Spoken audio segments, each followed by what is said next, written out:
This video is key.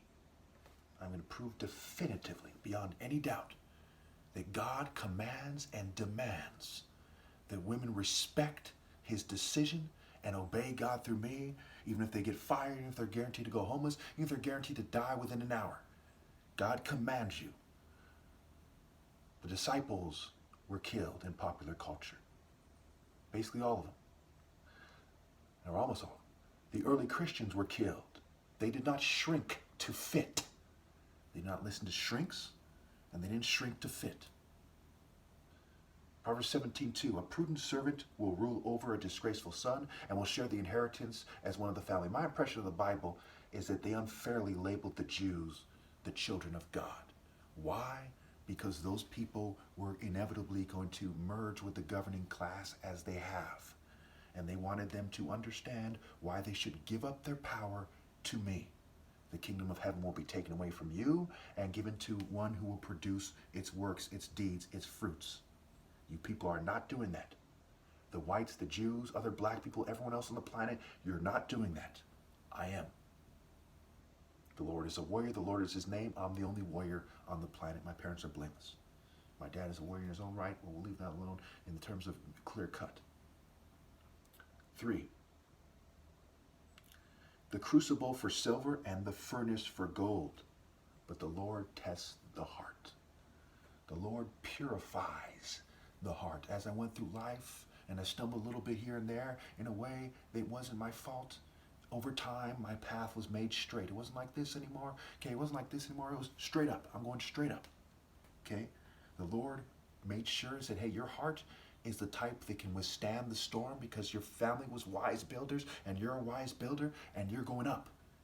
All other people, my parents and I, did not fortify their minds, hearts, and souls. And they are going down. The Lord tested your heart. The divine verdict is on the lips of the king. Proverbs 16:10. The throne is established in righteousness. Proverbs 16:12. Righteousness and justice. Okay? A wise king winnows out the wicked with his eyes. I see through you people and your paths. Your cultures are so similar. I can honestly say that every culture in the world has failed but me in my specific divine culture, and other people do not share it. Just my parents and I.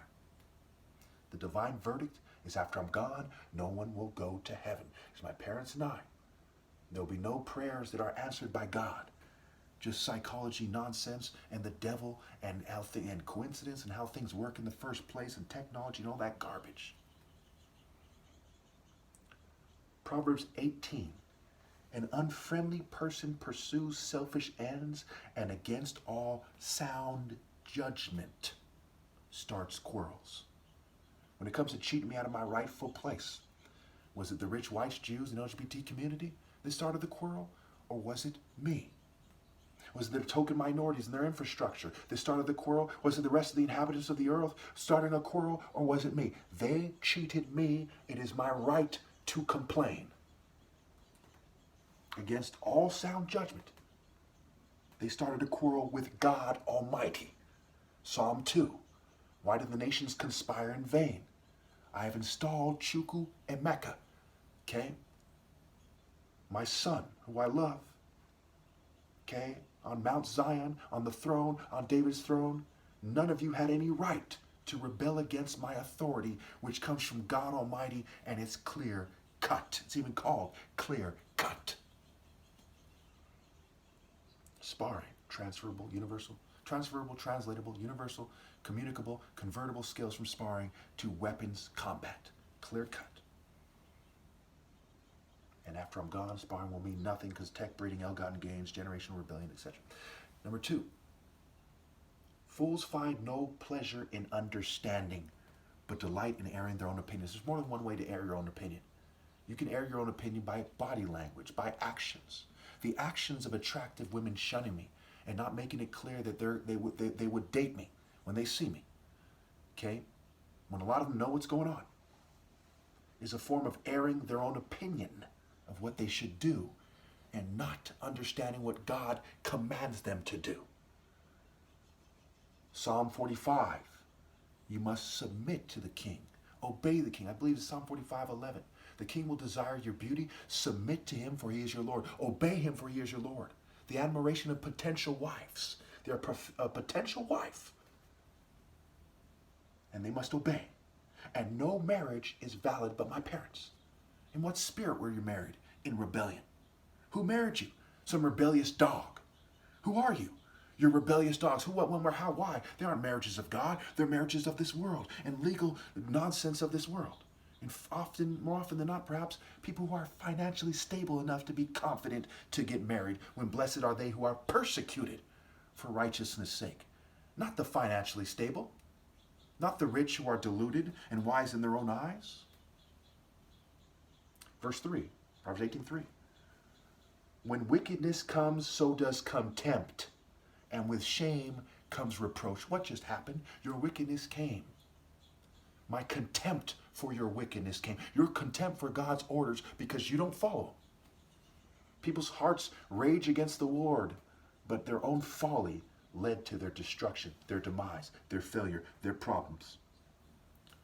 When wickedness comes, so does contempt, and with shame comes reproach. And it does not stop there, you rebels. Verse 4, the words of the mouth are deep waters, but the fountain of wisdom is a rushing stream. Face them. Rush them spiritually. Verse 5, it is not good to be impartial to the wicked and so deprive the innocent of justice. Is romantic justice a form of justice when God is love, when outside the gates are the sexually immoral? When adultery is a sin, is romantic justice a form of justice? It is not good for attractive women to date the wicked and therefore be partial to the wicked, and so deprive the top martial artists ever of true love and a true romantic relationship and romantic justice. It is not good to be partial to the wicked and so deprive the innocent of justice. Now, people will hear this, will go in one ear, out the other. Because fools delight in airing their own opinions, but not in understanding. They delight in living their foolish piece of shit life, enough to not kill themselves, at least, and more than that. But they do not delight in obeying God and moral precision and righteousness and justice. Ver and virtue means man, and being a true man, being a man. It is not good to be partial to those bitch-ass motherfuckers who aren't man enough to obey God through me when it's clear cut that I'm God's son. And people who are doing their own thing in the world who don't know what's going on because they're too busy being slack in their work. And so deprive the righteous, who are the only innocent, of justice. The lips of fools bring them strife, and their mouths invite a beating. Yes, I'm right when I say everyone else but me and my parents deserves to get beat down every day. They deserve to be put into a fire and suffer for eternity. If you could die right now, and you're going to be sent to a fire to burn in hell for eternity, do you deserve to be beat down every day? Yes. Again, I say to you, when you die right now, you deserve to burn in hell for eternity for rebelling against God and my rule, which made it harder for me to live as the most righteous person ever and to do God's work.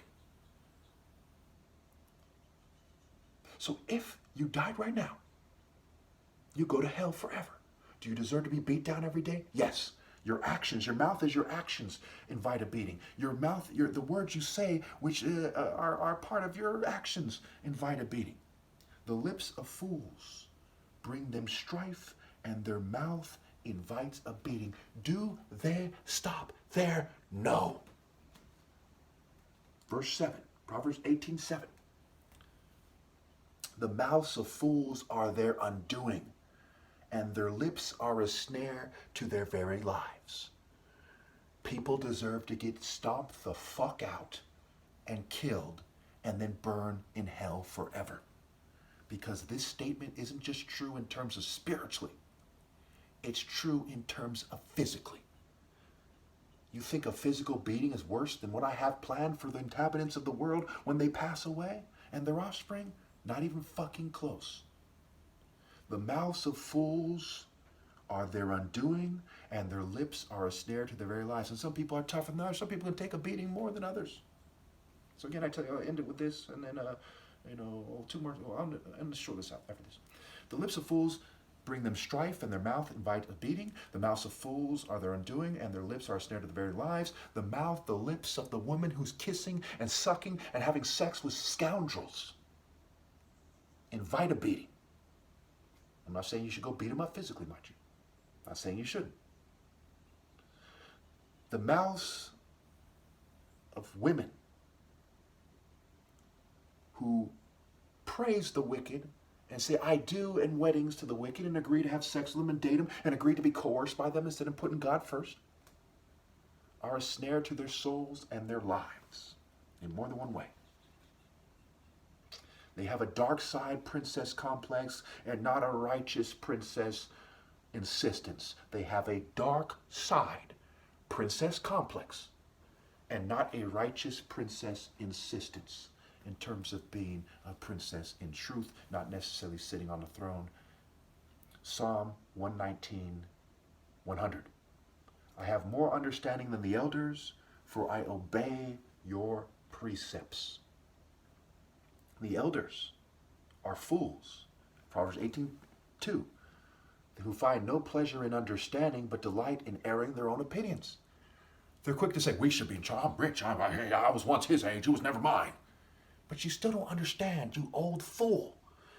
How can you be bragging that you're twice as old as I am, but you don't have half the understanding? You don't have a speck of the understanding of God that I do. That is a profound disgrace. You should immediately surrender your wealth and everything else to me so I can rule and get my message out. I'll spend every penny in a transparent way, but you're not going to do that. Because it's easier for a camel to go through the eye of a fucking needle than a rich person to get to heaven. Now, am I saying this because this is some scam and I expect to pay? I'm not going to get paid a fucking penny. I'm going to die almost certainly early next year, by the looks of it. Health conditions and everything considered.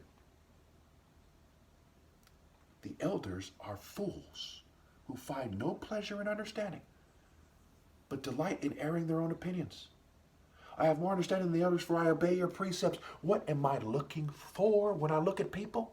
The signs that you obey, like the 10 virgins and the lampstands. Did you keep them burning, you indecorous traitors?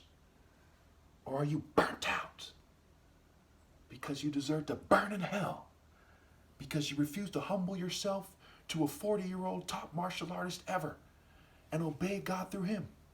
Imagine an attractive female in college, 20 years old. Fucking gonna obey these old satanic geezers for. And not the top martial artist ever. Gonna obey the sons of traitors, not the son of the most moral brain surgeon that ever lived. His only son that did the right thing. Again, I tell you, attractive females. I wish this is the last time I had to tell you, but I'm going to have to keep going on about stuff like this because you don't understand. Should you go into algebra when you haven't mastered your times tables and arithmetic? No. You don't understand, or else you would obey God through me. Obey and obey Abba, the Father in heaven, through me. It is not good to be partial to the wicked and so deprive the innocent of justice. It is unacceptable to reject me for those punk-ass bitches you're dating, man, woman, or tranny. I should not have to explain this to adults. You know, in popular culture, of women who die for God, of princesses who jump off a cliff or stab themselves with a dagger rather than live an evil life with scoundrels. You know the story of Juliet. But you cower at the most important time in human history. The most righteous man ever is here for the last time ever. If this is what happens when your pathetic bloodlines have the top martial arts ever possible among you, what will happen to your despicable serpent seeds when I'm gone?